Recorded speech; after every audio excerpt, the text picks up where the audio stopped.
Well, hello, friends. Welcome back to another guest live. I am so excited that you are here with me today and with my friend Christine Emmerman. Thank you so much for being here, Christine.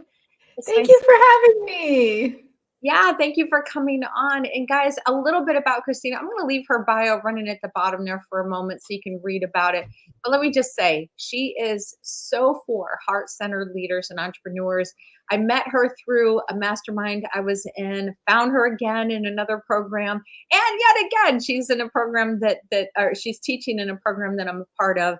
And I'm so honored that she has decided to come here today to have this conversation with us, share her story being alcohol free and why this is so important for her. And I think this is going to be a great inspiration to you. So, again, without further ado, let's dive in, Christine. I'm so excited to hear your story. So, tell me, how long has it been now since you've had a drink? Yeah, it's been over a year. Wow, congratulations. That's Thank amazing. you. So, what led Thank up you.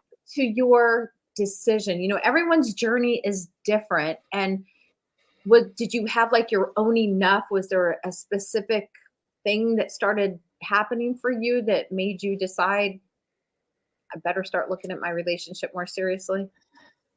You know, I had had this intuition, this knowing for a while that it was the number one thing that I could do to have the biggest impact in a positive way in my life. Mm. And yet, I was very attached to it as a coping mechanism, as a sleep aid, as a this is what I can reliably do to check out of what felt like an impossible living situation for me. And so I had all my reasons and all my justifications. And for a while, they were stronger than that intuition, because I was also kind of the I'm an island opinion of like, this is something I'm going to change solo. This is something I'm going to change in secret. Like, and I didn't know what I didn't know. So it was a conversation that I was having in my head with myself for a long time, before it was while I was going through my divorce that I realized this was the time. This was the time to figure it out. And I had also started putting support in place to deal with trauma, to deal with healing. And it was finding like a non-judgmental, like, of course you were drinking with what you were going through. Of course you were drinking, which was different than the voice in my head, right? Or what I believe that people were saying, if they were talking about me at all, which who knows, I don't. But different than the voice in my head. And hey, here's a way to do it that's neuroscience based and positive psychology based, and not dogma based or things I didn't resonate with. Yes, that's so good. And you know what? You said something which is so important. And I really want to hone in on this because this was the same for me. I had those same stories and those same voices for years. That intuition, that all knowing inside, that nudge, that tweak inside your belly, and Mhm. those voices, and we keep shushing them away and thinking, I'll figure it out. It's not bad enough yet. I'm okay. Like nobody needs to know. But we know. And I love that you shared that you had that going through your mind. But it took a while because it's really common. It's really, really common. We have 6 stages of change for the audience. I want to say we have 6 stages of change. And when we are in a pre-contemplation stage, that's when we're feeling all this. We hear the messages, we have this all knowing, but yet we're not quite ready to make any sort of action steps towards it. We slowly get to a contemplation stage when the voices get louder. And then by that point, you're in preparation and then taking action. So I love that you shared that because it's so normal. So normal. So you made this leap, you did things your terms, and you did it based on science and holistically, and you feel great now. What has been the biggest like aha moment for you now Mm. that you're alcohol free? Because we could talk about all the reasons, like we all know it doesn't feel good to wake up feeling like crap in the morning, especially when you're a mom and you're a business owner and you have a lot on your plate. You're very successful. You're an author, best-selling author. You guys, like, she's the real deal. There's a lot of pressure on us with that. Mhm. So, what were you finding is like, oh my gosh, I had no idea. I had no idea until you stopped drinking. I had heard people say that their depression and anxiety was caused by the alcohol. And I was like, just like many things in my life, I am the exception to every human rule. That can't possibly apply to me. On the flip side, I also have a really hard time giving myself grace. Like when people say to me, oh, well, that's because you're human. I'm like, I'm not. Right. So that's my work. Right.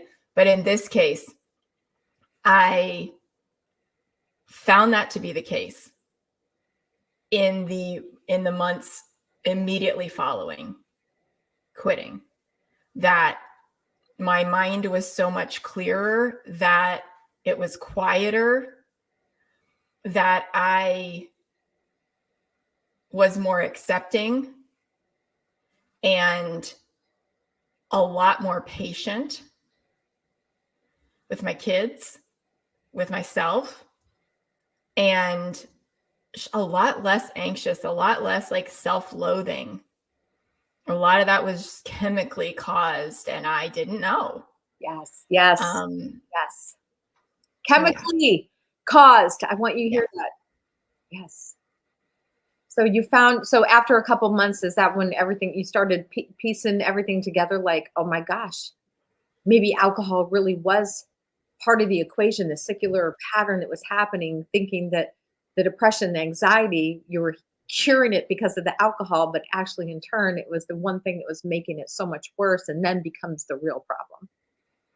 Yeah, I mean, I was a daily drinker, so it took a minute, right? Because go through a whole bunch of habit change of like, what do I do with my evenings now? And, what goes in my hand instead of wine and all of this. And so, and also, the sleep factor of like not waking up at 3 a.m., highly anxious, thoughts racing and all of that.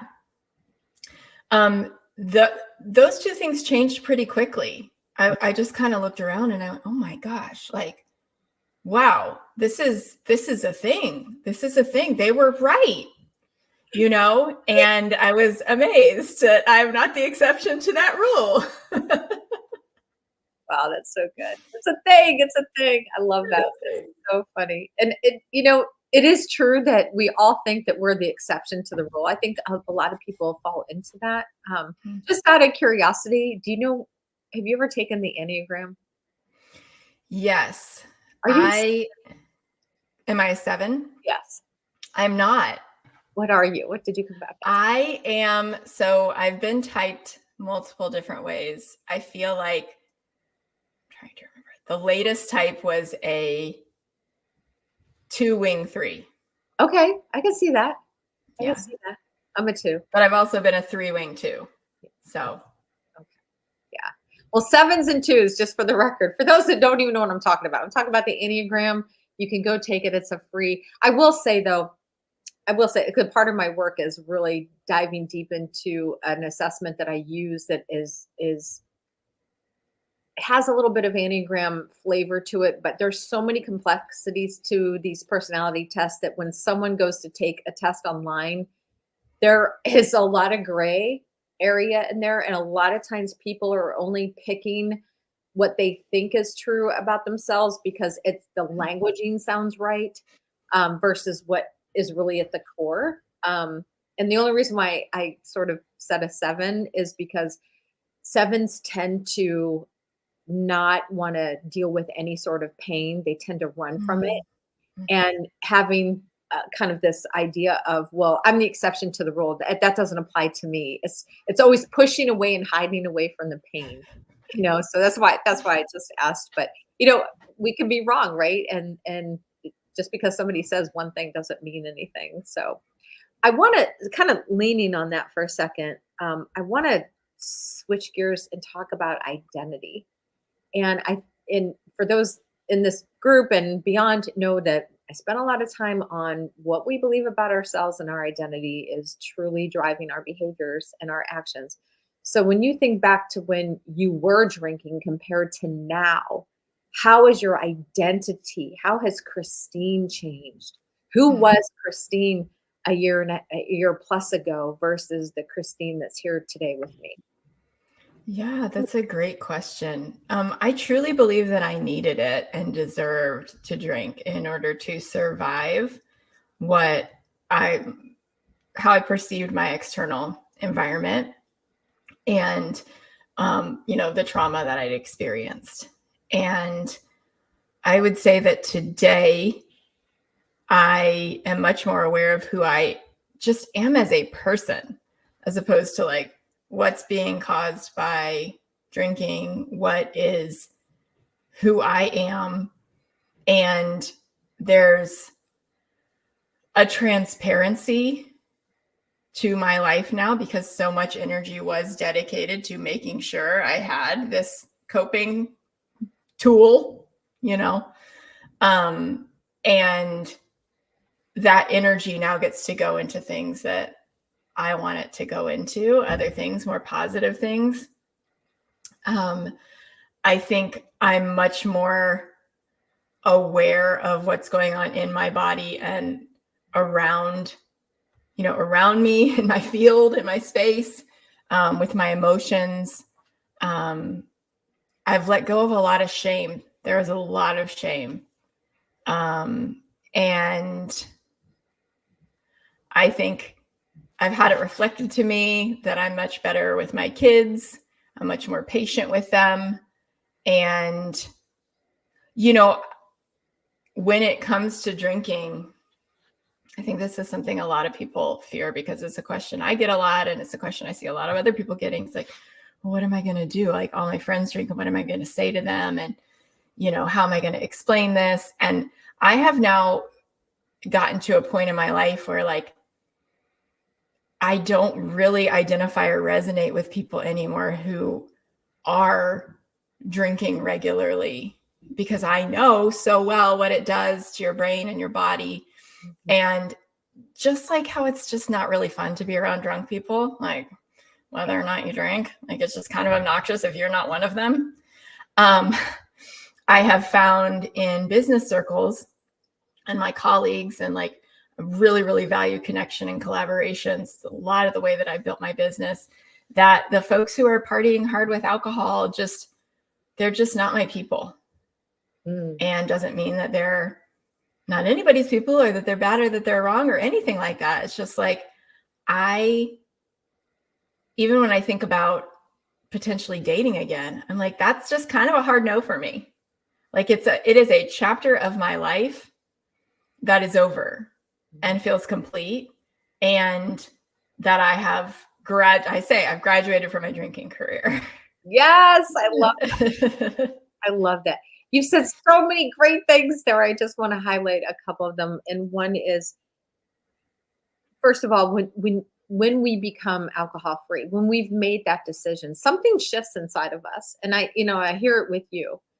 And it's not that we're better than, right? It's not that mentality, but there is a superpower that comes with the decision to no longer drink and let something outside of ourselves be the controlling factor.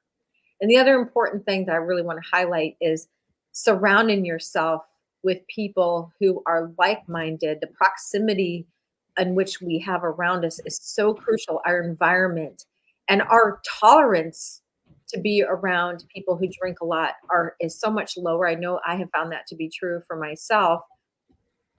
And there is a choice with that, there being in a gray area, whether it's in a relationship, whether it's with alcohol, whether it's with our business, is a choice. It's a choice for us to be there. And you made a decision and a choice to choose something better, and including your friends. And I think that's really important.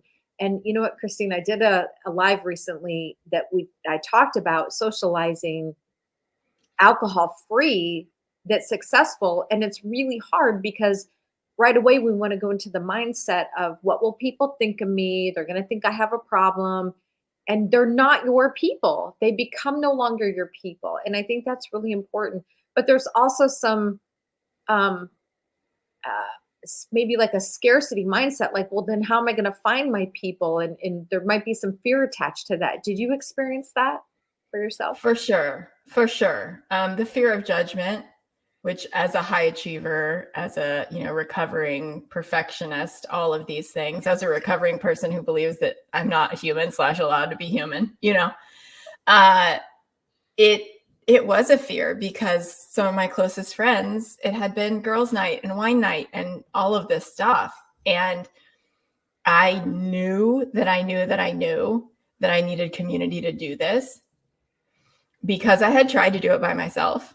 And all the voices in my head just immediately set about trying to change my mind anytime I had made a decision. And just a lot of opportunity for being called crazy up there.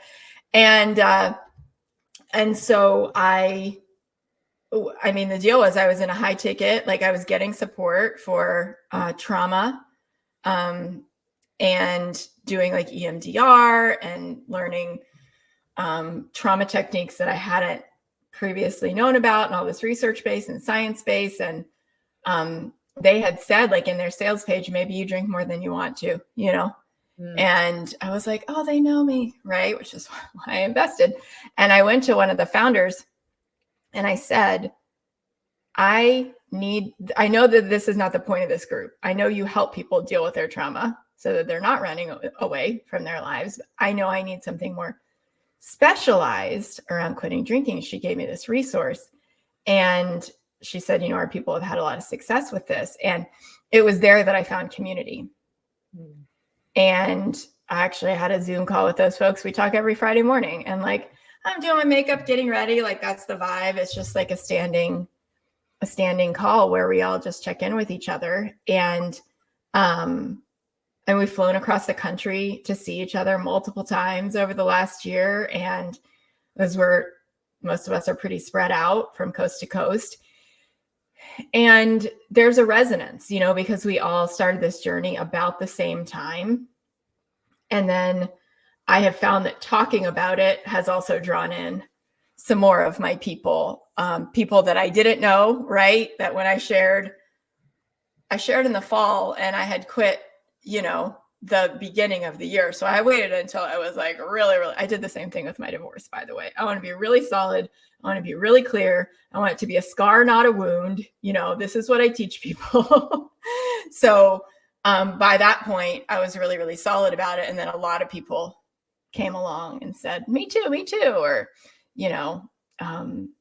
tell me more, right? Sliding into my DMs. And so I think that to answer your question in a very long way, yes. The new community is super powerful, and it's come in a lot of different ways that I didn't expect. Yes, it's so important. And thank you for bringing that up because, that's why this group exists with Question the Drink. That's why there's programs like mine and the ones you were in, and there's so many others out there that it's hard to do on our own, right? And I went the AA route. I initially went to AA. While it had its benefits and there was some things that I learned, I realized really quickly that it wasn't for me. I was a gray area drinker. I didn't see myself as being an alcoholic or a severe abuser. So there was a disconnect and incongruence for me personally, and that's why I left the program. But I did take away a lot of knowledge but community, working directly with a coach is what really helped my journey, and then finding my own people and then creating those new connections, which is huge. There's something else that you said, Christine, that I want to highlight.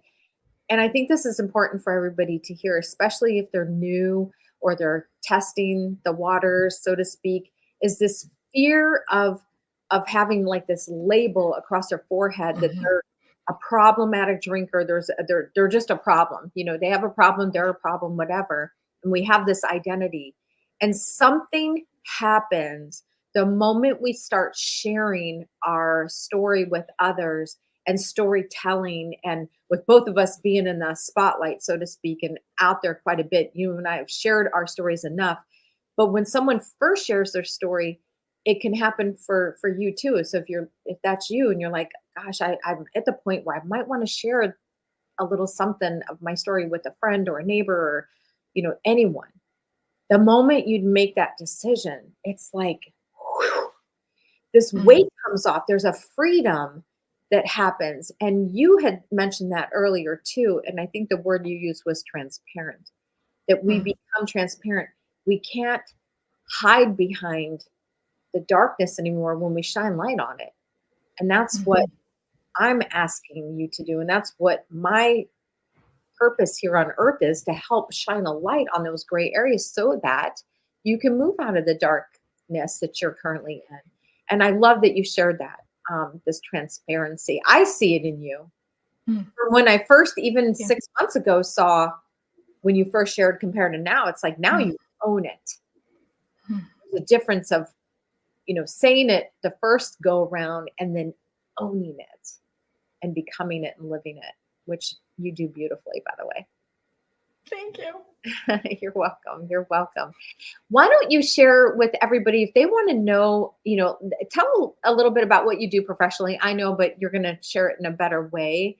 No. Because I think it's important, because the work that you do with professionals is so incredible, because you're helping them get their stories out, which is great. Mm. Yeah, I mean, I've been obsessed with stories for as long as I've been alive, like bedtime stories to writing my own stories to telling other people's, which is what my whole career has been. Um, and what that looks like these days is really helping people understand the power of their stories and then helping them to translate it into the right place for them online. So, and out of that comes client attraction. So we teach attraction marketing instead of spammy, broy DMs, non-consent DMs, and the other Yes. things that I think people like us are just like, what? This works?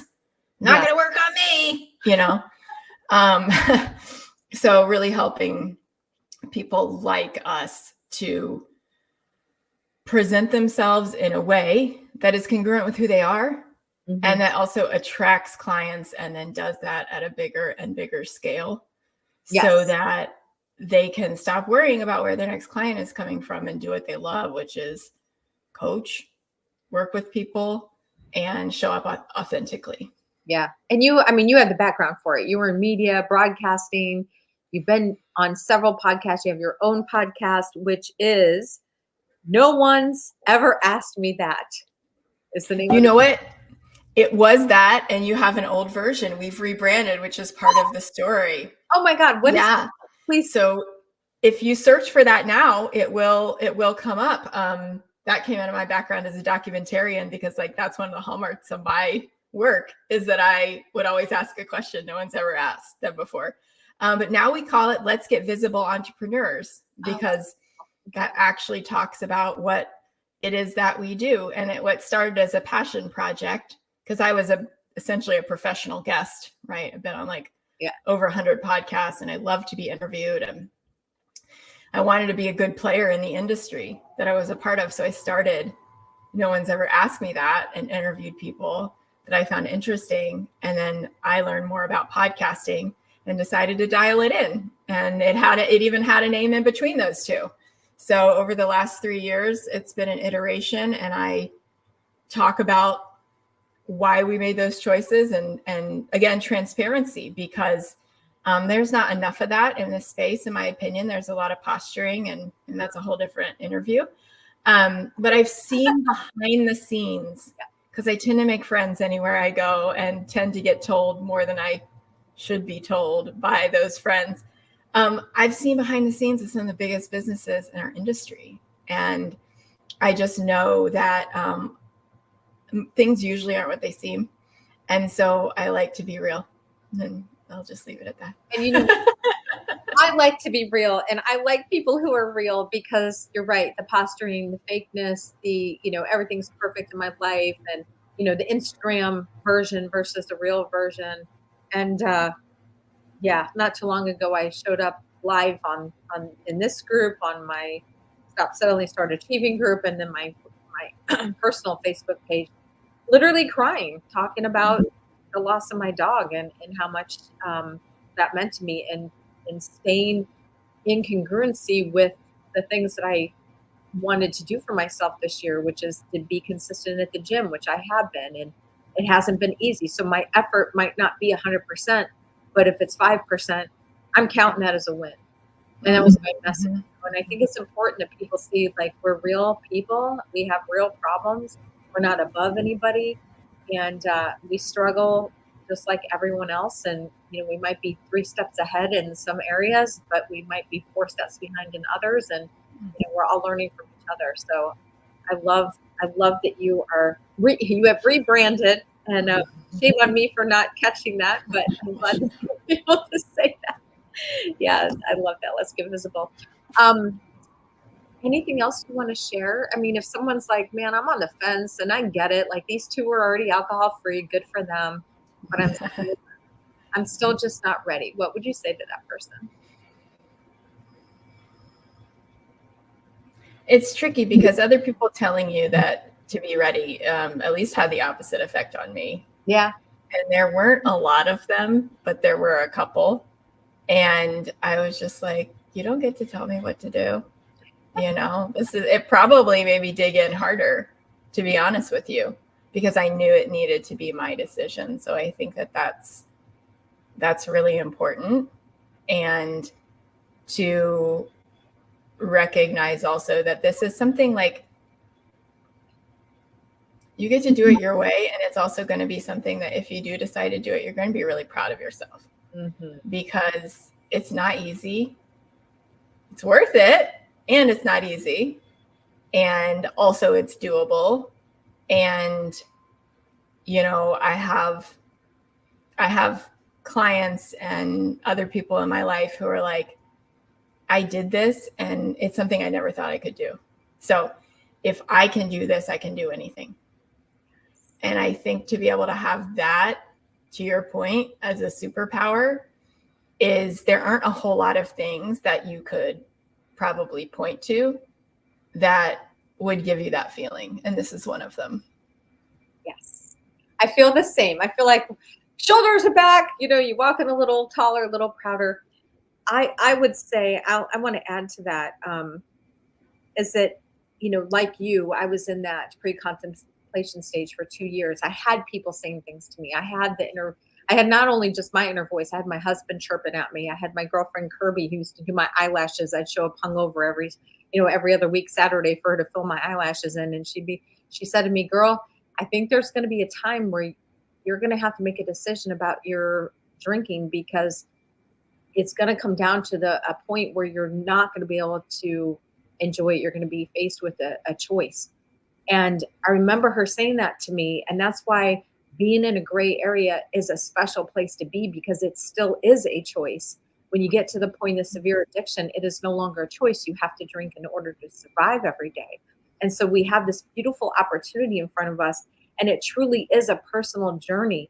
And if there's a seed inside of your belly right now that's stirring, my wish for you is that seed will cultivate. And it might take a year. It might be 2 years for like me and Christine. It might be 5 years. It could be 10 years. But eventually that seed will continue to grow and you will come to your own enough, as I call it, where you're going to want to make that change. And all I ask is that you are still in that position and the posture of being able to make that decision. That is my goal for you. If you liked this conversation and this interview today, guys, please consider watching for a masterclass that will be coming up, that I'm going to be teaching all about this and more. And I really want you to be there. So be watching for that. And Christine, thank you. Thank you. Thank you for being in this group, for sharing your story, for hopefully giving light and optimism to those that are still on the fence, especially for those that are, or don't want to, they're hiding it, as you said, like when you were doing, it's like we got to hide behind the facade and the wall, and there's a freedom that abounds once we get out of that. So thank you for being vulnerable and for being transparent today. Thank you so much for having me. Thank you everybody for watching too. Yeah. We'll see you again soon, guys. Thanks for